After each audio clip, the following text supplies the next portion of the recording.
So this is what happens when you turn a lot of wood and you end up with a lot of wood shavings. There's another little pile back there. They all go into the garden. So here's one of my little collections of wood here. There happens to be some cherry that I was cutting up yesterday, along with some maple. These rounds of Doug fir here in the front are from log homes that are built around here, and I don't turn that wood. It's not very good turning wood, but I use those to put wood on top of and then use my chainsaw. So it is a good stand to cut against. There's a nice big piece of maple back there I picked up in Snoqualmie. All those in the back row there are all from the same tree. And then there's some cherry, and well, there's plum over there. Then this is a whole stack of 30 rounds of plum and maple. Lots of maple. And then I've got another one of these guys here that I use to cut against. These are some pretty cool pieces of madrone burl I've been turning a lot of. And what I'm doing is saving all these, and I'll put them up for bid on Craigslist to guys that make knives, so that they can have some stock to make knife handles from. Okay, so then up here on a bunch of pallets I've got more wood. This all came from Eugene, Oregon.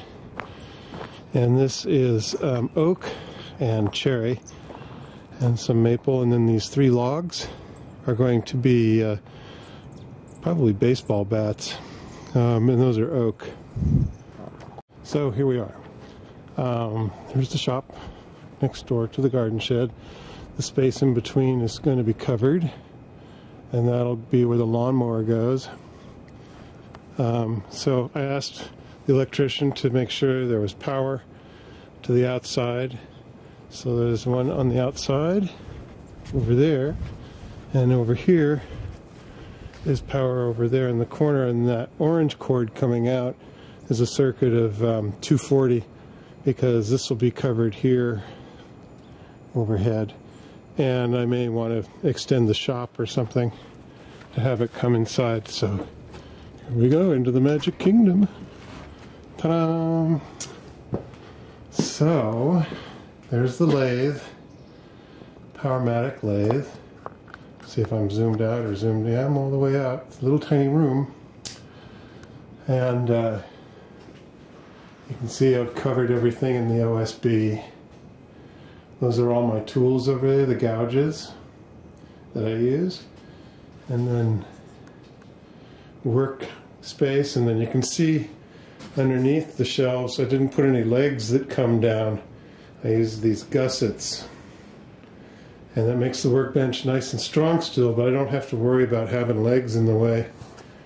Those are nice, 2 big beautiful burls there. On the left is a madrone, and on the right is tamarack. Then, actually you can't see it very well.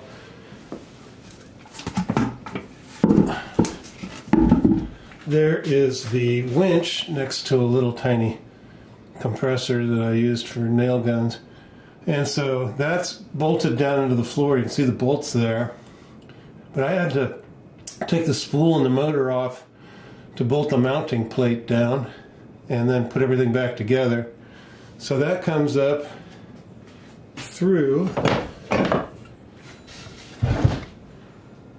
the workbench and up to a block, and that through bolts right through that 4x8, and then comes over here and another one, and then it comes down right down into the middle of the lathe.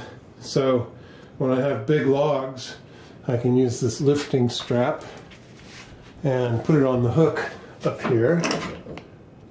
Right, where is it? There. And I can lift big pieces up off the floor and get them up onto the lathe. This is a chuck here, and so I can do a lot of things with this chuck. Got my air here, my compressed air. There's the compressor, And above that is my vacuum pump, because this vacuum line comes over here, and this is a sealed bearing that turns. Whoops. Wait a minute. I can get this guy back into... Whoa, wait a minute.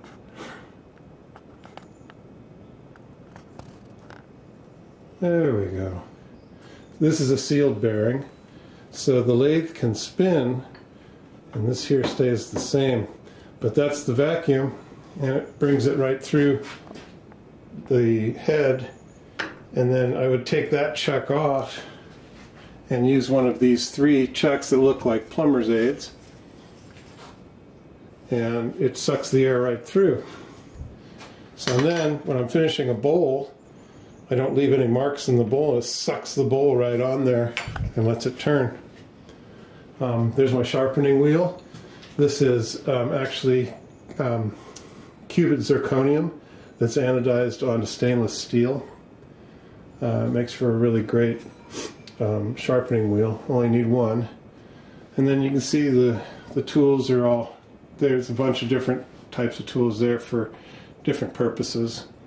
Whether you're doing a bowl or a spindle, you'd use different tools. Here's some of the chucks that I use, and of course hex heads are on everything. Here's my little forced air heater, and right now it's not on. And then, oh, that's the toolbox that I was telling you about. So that's the little $149 special. This is my air mask, and push this little button and it's got air coming down through the shield, and then this is all filters up there, so it's pretty cool. But you know, I got 4 times the wall space that I do the floor space, so everything gets mounted up there. That's more air hose if I need it. And then up above this light is where I keep all my rough bowls. Let's see if I can, yeah, you can see some of them nested in up there. Those are drying. Those are cut down to about 10% of size. This would be one right here. This happens to be redwood, and I'm using it for some other stuff, but this needs to be finished still. The idea is I cut a tenon. This circle here is called a tenon, and that's what goes into the chuck over here.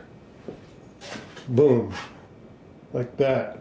So I can open and close the jaws of the chuck with this guy, like that. And the tailstock is over here. So I bolted it all to the floor. This is an 800-pound lathe, and I made sure to put in rebar into the concrete, because when I get a big piece of wood that's turning on here, this thing wants to rock and roll and dance around the room a little. That gets kind of hairy. This is part of the tool rest here that dropped on my finger. These are all tool rests that do different things. This big long straight one, and a lower profile one here. This is for doing the outsides of bowls. This is another one for the outside of a bowl, and then these both are for inside bowls, but I asked to have one of them reversed because I can work on the bowl here and I can change directions on the lathe and have it run backwards, and so it's easier on my back to work into like this rather than being tucked around all like this and doing that. Okay, I think that's it.